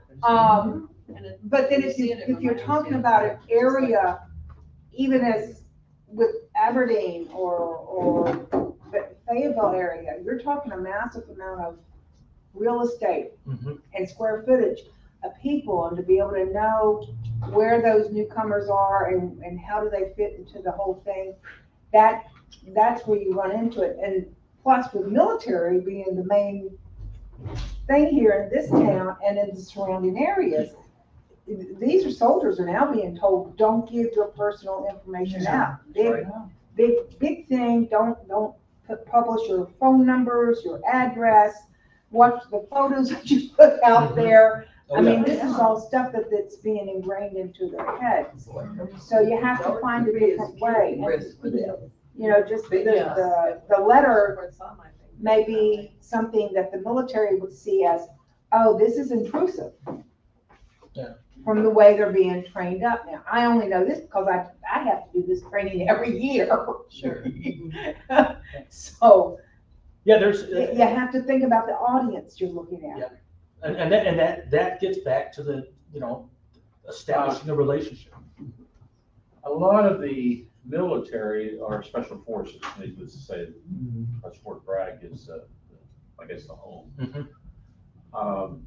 We heard, and I'm not, you know, I haven't had it confirmed, but we heard that the special forces get together and have services in a home in the community. There is one. And, I mean, they just don't, like my wife said, they don't come to the door, they don't intermix with the other residents of the community. Mhm. They live in a special area. It's, Summerfield is, and That's one of the big ones. yeah, and that, if you go into that community or into that area within Whispering Pines, it's all special forces. It's like a little And commune. they don't relate to each other. They do have their not own come out of social that community. things. They don't come out and, I mean, they don't even join the country club. That sounds like that's those folks that we know they're there, but they're not there. The men with the beards. Yeah, Yes. Yeah, the guys who get off, Yeah, the that guys sounds who get who off that the is. Yeah. 5:30 a.m. flight at the Fayetteville airport, and they all look like Yeah, we've terrorists. Yeah. we've actually had a couple of those soldiers who've been members at this church, but we didn't know they confided in Pastor Cook. Because they let them know, hey, keep me in prayer, we got some stuff happening, and that was about the extent of it. Yeah. But we would never know, and then Pastor would just go on, because anything and everything they do is classified, basically, in a nutshell. The answer that I always get, if I ask when someone's going on deployment, it's always, I'm going downrange. That's all. That's what I get, and I know, understood. That's what we're, you know. Sometimes if they're going to Korea or whatever, they can tell you. But a lot of times, like Anthony, are downrange. Understood. You're going downrange. Got it. So, all right, next slide. They really have to keep to Low themselves, profile. because even I have had the opportunity to work with them, because I used to do some of the personnel actions when they left the military for them. And it was always making sure that whenever I got their information, everything was completely clean, Mhm. so to speak. So, Yeah. so you're dealing with a whole different mentality. Oh yeah, no, it's Method of understood. service, yes. And there needs to be a level of secrecy, and not just abroad, but here too.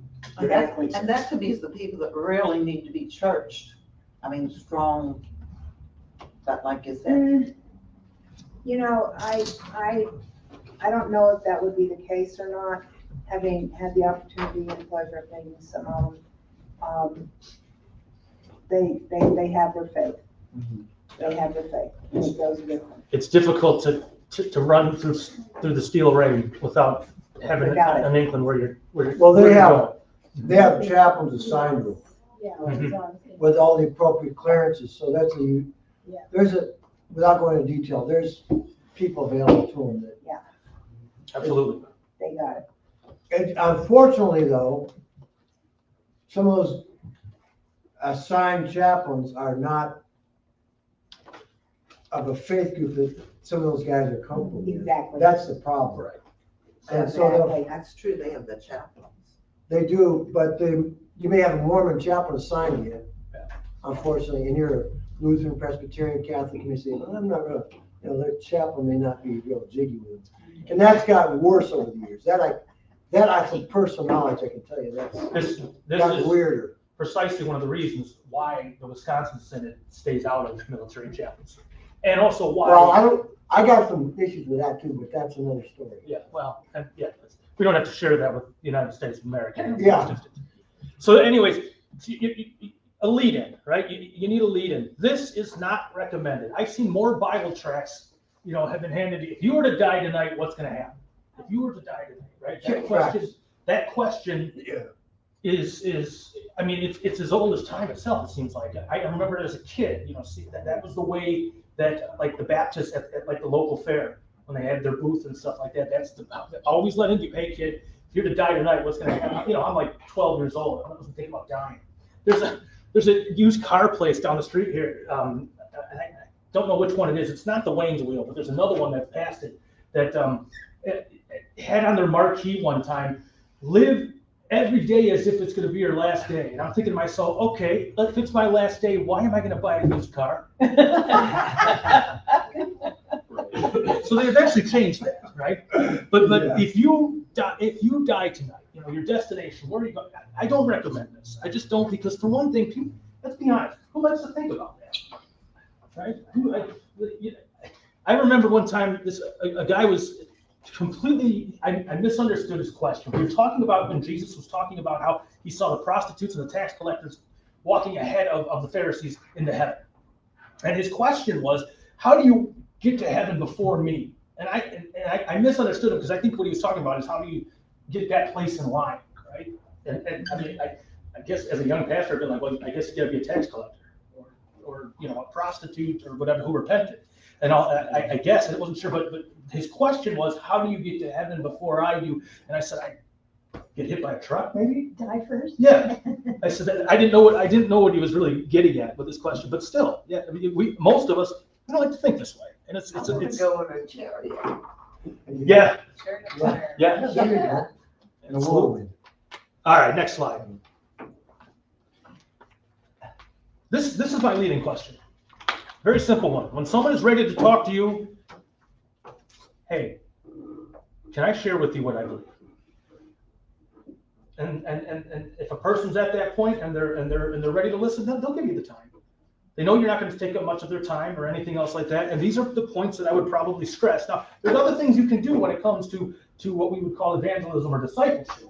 Right? You might take them into scripture, and then a lot of times that's your phone, right? You don't need to necessarily carry your reading Bible with you all the time, but you got your phone. All people are sinners, including I. Me. Yeah, or me. Did I do that wrong? Found the teacher. Found the teacher. For me. Yeah. Okay. Elliptical clause? Including me. Okay. But including myself. Okay. And so we want to keep. Would be fine. Yeah. Including me. And that is, it's my amended point here, including me. We know. Yeah, we We gotta can change go. it later. Yeah. But there's a reason that I would include that, right? What you're really doing when you tell people about the Savior is, first of all, you're telling them He's your Savior too. And this also kind of puts to rest this notion that they think because you're the churchgoer, you're the guy that can never work on Sunday, You're the or you're the guy who always works on Sunday, or according to my son Adrian, you're the guy who only works on Sunday.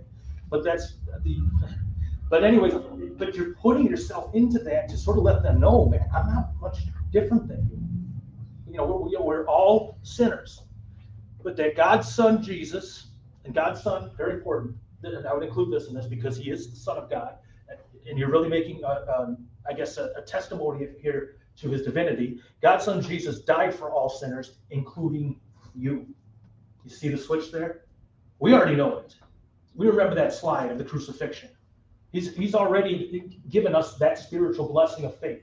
And we have that. We know what our destination is. And then, of course, the gospel. And then He rose from the dead. Not a seminary class. Doesn't have to be a debate. It may turn into some questions. It may turn into a little bit more discussion. That gives you an opportunity even to flesh some of those things out. But that right there is the nuts and bolts. Here's the gospel. This is what happened for you. That Christ died and that He rose. Simply a proclamation. How can they believe in the one of whom they have not heard? You see that, Jesse? I don't like questions. I don't like to be asked questions. And the only thing I would say to that, which is a critique, and I apologize, say, I would like to share with you. Well, and that's, yeah, and I'm And open. it's like, that way they can't say, no.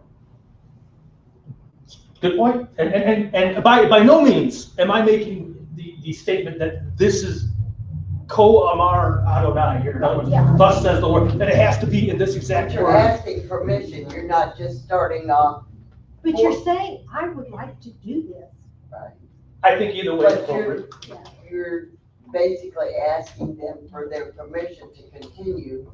And if it's not something they want to deal with, most people will tell you, no, just leave me out of this. I think this boils back down to our mission field, our family, our friends, our coworkers, and all that stuff. And we'll know those people. You know, we'll know who's not going to say no. You know, they've known us long enough. You know, we talk about football, we talk about all these other things all the time. And by the way, that's something, you know, as far as a relationship ministry goes, I had a member of the church who did not attend church. His wife did, longest time. And then he went to the hospital, and I went to visit him. And I was at the hospital, and we were talking about football. And he was just shocked by this. I can't believe his wife called him. In fact, when we were there, and he was just shocked because he's like, the pastor's here, and I thought he'd be talking about like the Bible and theology. And we did. I mean, I read some passages for him. We prayed together and all that. But before that, we were just talking about life. He's like, I feel bad. He's like, we're talking about football over here. I'm talking with the pastor about football.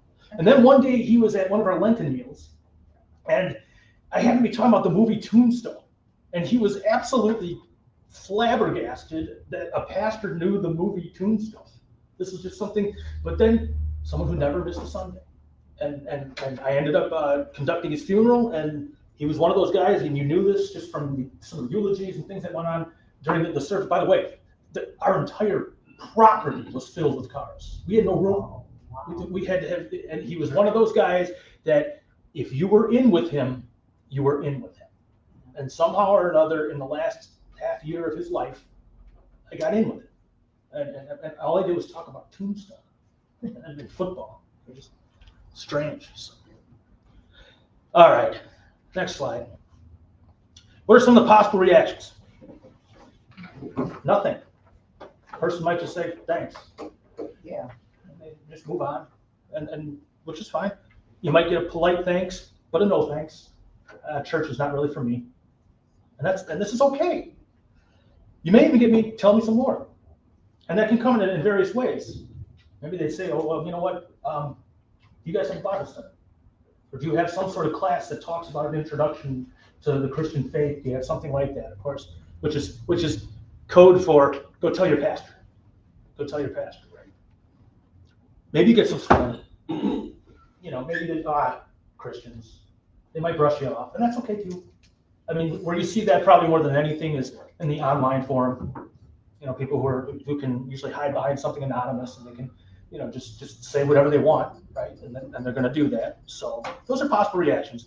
But recall that the same Paul who wrote that they need to hear in order to believe is also the one who wrote that no one can say Jesus is Lord except by the Holy Spirit. And as Lutherans, we always remember that when God's word is sown, it may take root. It may not. It might be just completely rejected, or it may take some time. It could be that the Holy Spirit, you know, just waits and bides his time. And so we simply proclaim. And he does the converting when and where he's pleased to do it. But we still have to proclaim. One last anecdote, and then we'll open it up for some questions. And I think there's some pizza waiting for us out here. But my wife's Uncle George was a guy that was Catholic, but really by name only. He didn't go to church. He happened to be someone who, if you talk to him about it, when I first met him, he saw the corruption, you know, some of the priest scandals, all the stuff that was going on in the church, and he just kind of said, I don't really want anything to do with that. Well, being the SEM student at the time, we'd have a lot of conversations. And I would share the gospel with him, you know, as much as I could, and he just, you know, wouldn't say anything really. Didn't have much to say about it. Sometimes he wanted to debate a little bit or do a little, you know, kind of challenge me on some things, but that's about it, right? Well, George got cancer, And I don't remember what kind of cancer was it that he had for prostate cancer. And at first he didn't want to fight it. And so he finally did, because his family urged him. I mean, the guy was one of the most lovable guys who bent over backwards for him, right? So, and loved his family dearly. So he did, but he's probably a little late at the treatment. But nonetheless, it went into a remission. But then I think a little bit, sometime afterwards, it came back. And it was pretty well, the final. And I'll never forget, we were having a family get together at her parents' house. And he was too weak to get out of the car. So he was sitting in the car. He came and he was smoking a cigarette, because that's what George did. And rolls the window down. He calls me over and he goes, and this is like, probably about 3 or 4 months before he finally died. He goes, "Tell me again what you believe." And so I shared with him the gospel, very similar to the one that was just up here.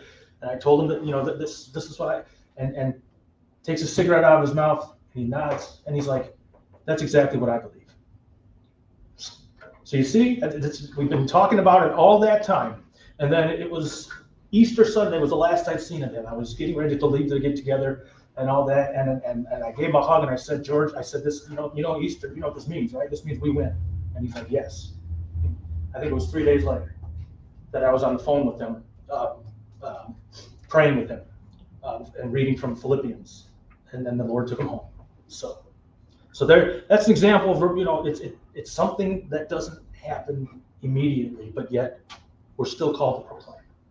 We had a lot of really good discussion today about some of the nuts and bolts things of outreach. I'm going to schedule something else down the road here where we can actually talk about that a little bit more in depth. What I wanted to focus on was just this, which is just the personal evangelism, message and our mission field and the state of the unbeliever and whatnot. So I really pray it was edifying. At this point, though, let's open it up. Has anyone got any discussion, comments, questions? By the way, I want to put a caveat about the questions. I may not have the answers, but you're more than welcome to ask them. Oh, gee. But you, yes, which Bible verse and book it is, right? Possibly, yes. Not at all. Not even close. Anything? Yeah, I think the only thing I would say is that, I can remember my dad originally wanted to go into the ministry, but my grandfather thought it was beneath him, so he didn't. But I remember he used to always say to people, "See you in church on Sunday." Yeah. Now, it didn't matter whether they came to the church we were attending, or maybe the Baptist church down the road, or the Methodist church, or whatever. Yeah. But it was just a thing of, number one, see you in church, because all believers go to church on Sunday, right? Yeah. But it's also, we don't always see the seeds that we sowed and how they came to be. Yeah, we don't know. So we will not necessarily see the results It's of fun. that. And I think that sometimes can be a frustrating. Yeah, frustrating. It for certainly those can. who don't know. It certainly can. And it's funny because the way you say that, it's hardly gospel motivation, but I'll do that to Jason a lot, where I'll text him and say, "Hey, I want to see you in church tomorrow." And it's just, sure enough, he'll show up, then he'll be around. But it's not exactly, it's using the law. That's all I'm doing. Tell him, go to church. But yeah, I mean, see you in church. That's pretty brilliant. And that's something you probably could get away with down here in the South. Oh, right? yeah, I do it at work when I leave on Friday afternoons, and they say, I don't go to your church, how do you want to see me? Yeah. I'll be there and he'll be there, and that's all that matters. Yeah. We're all going to church. Up in Chicago, God it'd be like, sees us all, no see matter in which church. we're in. Exactly. Up in Chicago, you see in church, or if you prefer the synagogue or the mosque or whatever, that's how that would be, because everyone's everything. So, but down here, Pastor, can I interject in something on that theme? Please. One of the topics too is the people who we've worshipped with, and for some reason they've faded away, and especially those who have faded away since the whole thing with COVID. It's telling somebody, "Hey, we've missed you."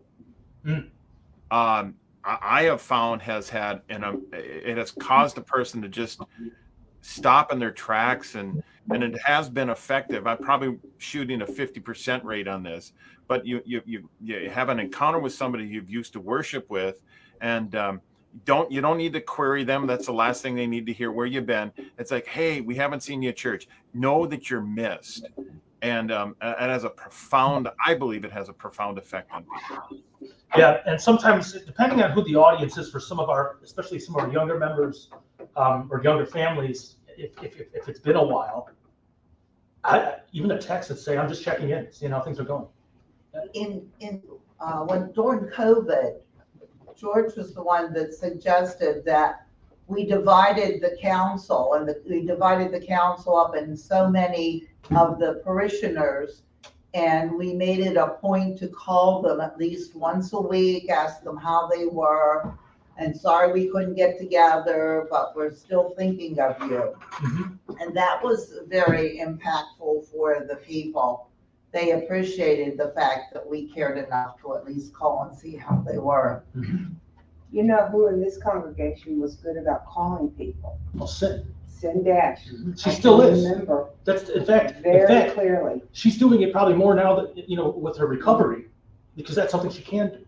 So I call Sin my E2C Hawkeye. She's like my eyes in the. She knows what's going on, and she'll call the church then, and that's how we get. She also is the one that sends cards to the shut-ins. Yeah. But the numbers are dwindling. They are. Yeah. I told you, 30 funerals. Yes, they Yeah, are. there's someone on the council that does that. Sure. Since Pam talked about COVID, when COVID started and we had to close our church, I felt that there was a major problem of a church staying together. Mm-hmm. So I started sending out daily a meditation and a prayer to all of our members of our church. Well, it spread. Yeah. Other people heard about it and said, would you send it to me as well? And I have no idea how many people received it, but I'm still doing that today. I know for a fact that there are people in Colorado that are receiving it. I have one friend that I know he is spreading it to all of his church family as well. We have a sort of a parachurch ministry in the AALC that's called Wittenberg Door Ministry. Pastor Dave Spots is the guy who just, it's a campus ministry somewhere in Missouri. I'm not exactly sure which college it is, but met a lot of international students. And so what ends up happening is they'll come to some of his classes or his prayer meetings or some of the things, because he does a lot of stuff in their student center. So like where they eat, and so some will gather around him, but then he's, for the summertime they go back to whatever nation that they're from, and they're bringing that gospel then back to their family and back to people who are in need of that. It's one of the reasons we double order our portals of prayer. One for a member, another one that they give away. And We had one young lady that was going to church here and she got deployed. She was a helicopter pilot, and she was receiving care packages to deployed military, and she said she didn't use it, but she kept it on the helicopter and she distributed it to the people that she came in contact with. Yeah. And let them know that it was courtesy of our church. Yeah, she would just put it behind her seat because she was the pilot. Toss the stuff to them. Here. It's the they got it worse than she did, because they're jumping out of that thing, right? Yeah. So, Well, And she wasn't that pushing. depends. She was. I think I'm jumping out of it. are they so? Any other comments or questions before? Yeah, I have some. Okay. So I think that it would be wise for local churches to do more time developing a vision and mission statement.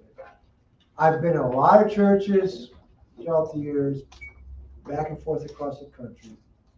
And I look at their mission statement and I said, have you guys given this really any thought? Because a lot of local churches forget about where they are. It's as if I'm going to spread the gospel of Jesus Christ to the world. And I think, well, how about you start right here in Atlanta first before you go to the world, because you're 50 people. How about reach out to your local community first before you try to do the world? I mean, I think, have you guys really thought much about your vision? I should have said Atlanta. I should have kept it around the script. Well, we can make fun of Atlanta all you want. You don't know what church Atlanta, there you go. So anyway, I just need an example of churches that, I don't know if it's intentional, but they skip the entire setting where they are on planet Earth right now. I mean, the people you associate with every day, you kind of like, you skip them. I can go to the world. Well, how about you start right here in Mankato or Holman or Albert Lee or Austin or Sleepy Eye or St. James, Minnesota, wherever you're at. So, and for us, it's Raleigh, Whispering Pines, it's wherever we are, you know. So I get a little frustrated by that. It's like, is this a convenient way of saying, well, I don't have to deal with the people that I live with every day? Sometimes I think it is. And maybe I'm not conscious, but how about just doing a thing right now, here and now, where you live every day? And it's funny because that world mentality is also like, you'll see like churches here that are like whatever, like Divine Word international ministries. But what they're really doing a lot of times when churches adopt those kind of names is they're trying to just give themselves legitimacy. Like, we're international, you know, we reach out to people on these other churches, and we're part of that. But you're right, the mission statement that's very vague or broad like that. Yeah, you know, it's like we'll give all kinds of money to go to where? West Africa. Yeah. Well, right now the United States, Christians are the Christian population, not just Lutheran, is dwindling rapidly. Oh, sure it is. I mean, this is a great mission field. Well, how about spending $100 to help out that church over there next door that's dying? It's a Lutheran church. I mean, just like you're concerned about Eastern North Carolina. There are not a whole lot of what I'll call confessional Lutheran churches in this whole part of the state. Yet there are millions and millions of people. You talk about Wyoming and South Dakota, 1.7 million people in those whole two states. We got 33 million in this district alone. I'm just saying, come on, man. I mean, look at where the people are. Right. And I'm thinking, we got a lot of people who don't know Jesus right here in this part of the state and the Missouri Senate, this district. And a ton of them are military or Department of Defense or Department of the Army or Department of the Navy or Marine Corps. A ton of them. So it's kind of frustrating when we skip our local communities and say, I'm going to reach the whole world. So, just my 2 cents. We had a lady that had little plants in little pots, and it says, grow where you're planted. Yeah. And that struck home to me because I'm a Virginia girl. Yeah. Lived there almost all my life. Right. And suddenly I'm in North Carolina. Right. So I can't stop growing just because I'm not in my home soil. Right. You know, and I've got to be productive. Right. I don't stop bearing fruit because I'm in a different state. Yeah. So you gotta have that kind of mentality. Do what you can where you are. Yeah. And there's a lot of different ways you can take that mission, but, you know, because he mentioned the mission and vision statements. And I'm going, when was the last time we looked at ours here at Yeah, Christmas? when we did the Constitution. Yeah, so it's been quite a while. Yeah. It's been quite since we went into the AALC. Look, I lose all track of time. Since I retired, time has no meaning. So, but you know, our youth also used to have a thing where they do their mission trips and they come back with goodies. Yeah. And they had one year where they brought back flamingos. You know, those plastic flamingos. Yeah. And they go follow, they put a sign in the yards and say, follow the flock. Yeah. And they put the church name on there. Well, I'll tell you what, about 5 years or so, we're gonna have a huge. Yes, we are. Coming up. That's a cute idea. All right, well, before we close, let's just return thanks for the food. We got some pizza back there that we can enjoy and for some time for fellowships. Oh Lord, the eyes of all look to you and you give them their food at the proper time. You open your hand, satisfy the desires of every living thing. Now give thanks unto the Lord, for he is good, for his mercy endures forever. Amen. And Dr. Larson, it was a pleasure to have you. Thank you for joining us. Thank you for your introductory comments. And you know what? We'll have you on deck to join us the next time too. Sounds great. God bless you all. Thank you. Thank you. Thank you. Where does he live, Joe? Where does he live? Oh, I have to text. I'll text him later. exactly what town it is. He lives in a farm. Somewhere where He it's lives on cold. the water. You know, the farm. His farm, yeah. Of course, It's got, like, sitting beside goats. Yeah, yes. George's Yeah, got we that just over had there chickens. somewhere. They Yeah. come over to the farm shop. With the price of eggs. Chickens are so they popular would right go. now. No kidding. Well, they're, Do you have chickens? they do pay off. I mean, even with our. 3? And they lay. Are they laying eggs? Too. Nice to meet That you, was very nice. everybody. I'm off on another One mission. brood. Hey, Good legs. I'm telling you, got things to do. Yeah. I know that. I tell you what, when I was in Utah as a pastor,